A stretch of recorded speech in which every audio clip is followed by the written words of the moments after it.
అందరికీ నమస్కారం అండి. నేను మీ డాక్టర్ ఎస్ ఉషాకిరణ్ ఈడియు యూట్యూబ్ ఛానల్ నుంచి ఇంకొక అంశంతో మీ ముందుకు వచ్చాను. మరి మీరు ఇవాళ నేను చెప్పబోయేటువంటి అంశము ప్రయారిటీ, దేనికి ప్రాధాన్యత ఇవ్వాలి అనే దాని గురించి చెప్దాం అనుకుంటున్నాను. మరి యాజ్ యూజువల్గా చివరి వరకు చూడండి, స్కిప్ చేయకండి. ఎందుకంటే తెలియాలి కదా, మీకు నా భావన ఏమిటో మీకు చెప్పగలగాలి, మీకు ఏదైనా హెల్ప్ అవుతుందేమో అని నా యొక్క కోరిక, ఆశ. సరే, ప్రయారిటీ గురించి చెప్పాలంటేనండి, ముందు మనకి ఒక ప్లానింగ్ అవసరం. ఎలాగంటే రేపు మనం చేయబోయే పనులు అవకాశం ఉంటే ఇవాళ నైటే పడుకోబోయే ముందు రేపు నేను చేయవలసిన పనులు అని చక్కగా రాసుకొని వాటిల్లో ఏది మెయిన్, ఏది కంపల్సరీగా మనం చేయాలి, ఆ చేసే వాటికి ఆ విధంగా ప్రాధాన్యత ఇచ్చుకుంటూ పనులు చేస్తే ఒక 10 పనులను రాసుకుంటే 10 పనులు అయిపోతాయి మర్నాడు. అలా మనం రాసుకుని టిక్ చేసుకోవడం అలవాటు చేసుకుంటే చక్కగా మరి ఆ పనులన్నీ అవుతాయి. మనం ఏమనుకున్నామో చేయగలిగిన ఆ పనులన్నీ కూడా అవుతాయి. తర్వాత మరి నెక్స్ట్ ఇంకొక దానికి చేయడానికి ఉత్సాహం అనేది వస్తుందండి. ఎప్పుడైతే చూడండి, పిల్లల్లో కూడా యాటిట్యూడ్ చాలా ఉంటుంది. ఏంటంటే ఎవరైనా టీచర్స్ బాగా చేసామని మెచ్చుకుంటే ఇంకొంచెం ఎక్కువ చేయాలనేది, అలాగా మనమే సెల్ఫ్గా ఎప్రిసియేషన్ అలా చేసుకుంటే అన్ని పనులు మనం చేయగలము. అందుకే ఒక్కరే మల్టీ టాస్కింగ్ చేస్తూ ఉంటారు. అంటే అది అన్ని పడవల మీద 2 పడవల మీద కాళ్ళు వేయటం మంచిది కాదని అంటారు. బట్ ఏంటంటే కొన్ని పనులు మనం చేయక తప్పదు, నవ్ ఏ డేస్ తప్పదు అది. కాబట్టి మల్టీ టాస్కింగ్ అనేది ఇంట్లో ఇళ్ళ దగ్గర నుంచి మరి బయట జాబ్స్ చేసే వాళ్ళ దగ్గర నుంచి స్టూడెంట్స్ దగ్గర నుంచి అన్నీ చేయాల్సిందే. వాళ్ళు అన్ని సబ్జెక్ట్స్ చదవాల్సిందే పాస్ అవ్వాలంటే. సో వాటిని ఎలాగా రాసుకోవాలి అనే దాన్ని చక్కగా అది కూడా మీకు చెప్తాను. ఫస్ట్ మనము డేట్ వేసుకుని ఏమేమి చేయాలి వాళ్ళ పనులు, మీరు ఏమేమి అనుకుంటున్నారు మనసులో, మీరు చేయగలిగినవే, మీకు సాధ్యమైనవే అవి ఒక చోట రాసుకుని వాటిని చక్కగా టిక్ పెట్టుకుంటూ ఉంటే అదొక ఉత్సాహం. అది అలవాటు చేసుకున్న కొద్దీ మనం అన్ని పనులు చేయగలము, సక్సెస్ఫుల్గా చేయగలం పైగా.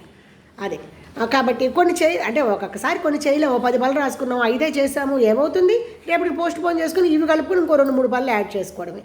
అట్లా ప్రాధాన్యతగా అవి ఇచ్చుకుంటూ మనం కనుక చేసాము అంటే ముందు సహజంగా మానవ నైజం తేలికతో మొదలెడతారు. పిల్లలు కూడా చదివేటప్పుడు బాగా ఈజీ క్వశ్చన్స్ అదివరకు చదివినవి ఫస్ట్ అవే చెప్తూ ఉంటారు, అవే చేస్తూ ఉంటారు.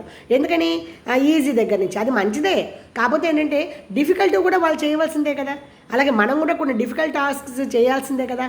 సో వాటిని ఏ విధంగా ఒక చక్క తేలికైన పని, మళ్ళీ మనము కొంచెం కష్టం అనుకునేవి ఎలా ఉంటాయంటే ఇతరులతో ఉన్నటువంటి ఆ సంబంధాలు బట్టి ఉంటాయి. అంటే మనం ఇంకొకరితో చేయించాలి పని, అది చాలా కష్టం. మనం చేయాలంటే ఈజీగా చేసేయగలం ఏ పనైనా. ఇంకొకరితో చేయించాలంటే అది మనుషులతో పని కదా, చాలా కష్టమైన విషయం అది. దానికి చాలా టాలెంట్ ఉండాలి. అంటే ఎలా చేయాలి, వాళ్ళతో ఎలా మాట్లాడితే వాళ్ళు మనకి హెల్ప్ చేసి పెడతారు అనేది మనకు తెలుసుకుని ఉండాలి. ఇవంతా ప్రాక్టీసేనండి, ఏది ఒక్క రోజులో ఎవరికి రాదు. మనుషులతో మన ఎక్స్పీరియన్స్ అవుతున్న కొద్దీ, మన సొంత ఇంట్లో కూడా మన వాళ్ళతో కూడా అవుతున్న కొద్దీ ఆ మనస్తత్వాలు తెలుసుకుంటూ మనం ముందుకి వెళుతూ మనకేం కావాలో అది అవసరం, అన్నెసరీ టాపిక్స్ అన్నీ కూడా చక్కగా వదిలేసి ఆ విధంగా మన పనులు మనం సాధించుకోవడానికి చాలా చాలా హెల్ప్ అవుతుంది.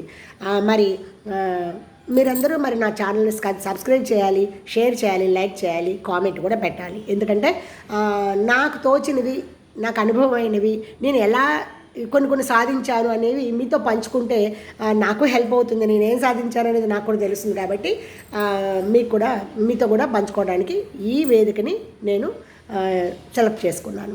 సో మై డియర్ ఫ్రెండ్స్, కాబట్టి ప్రయారిటీ ఇచ్చుకోండి. అలాగే స్టూడెంట్స్ అయినా సరే మీరు ఏమి చేయదలుచుకున్నారో అవి చక్కగా ఒక చోట రాసుకోండి. అది ఏమవుతుందంటే ఏం చేస్తానులే అని బద్ధకంగా అనుకుంటాం, లేదు, రాసుకోవాలి.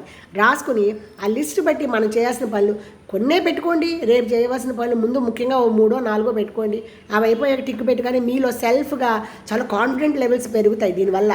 అప్పుడు నెక్స్ట్ వేరే పని చేసుకోవడానికి మనకి అవకాశం ఉంటుంది. మరి అన్ని పనులు చేసుకోకుండా మనం ఏం సాధించాలో దానికి ప్లానింగ్ లేకుండా కనుక ముందుకు వెళ్తే ఖచ్చితంగా మధ్యలో ఆగిపోతాం. సో ఆ ప్రమాదం రాకుండా ఉండాలంటే మాత్రం మనం అనుకున్నవి మనం ఏం చేయగలమో అది ఒక చోట లిస్ట్ రాసుకొని ప్రయారిటీ బట్టి ప్రాధాన్యత ఇచ్చుకుంటూ కనుక చేస్తే అన్ని పనులు మనం చేయగలం. మన మనుషులం, అన్ని పనులు చేయగలం. మనసుంటే మార్గం లేకుండా ఉండదు కాబట్టి ఖచ్చితంగా చేయగలం. సో మరోసారి మరో అంశంలో మళ్ళీ మీతో షేర్ చేసుకుంటాను నా అభిప్రాయాలు. అంతవరకు నా ఛానల్ని subscribe, like, share, comment. Thank you.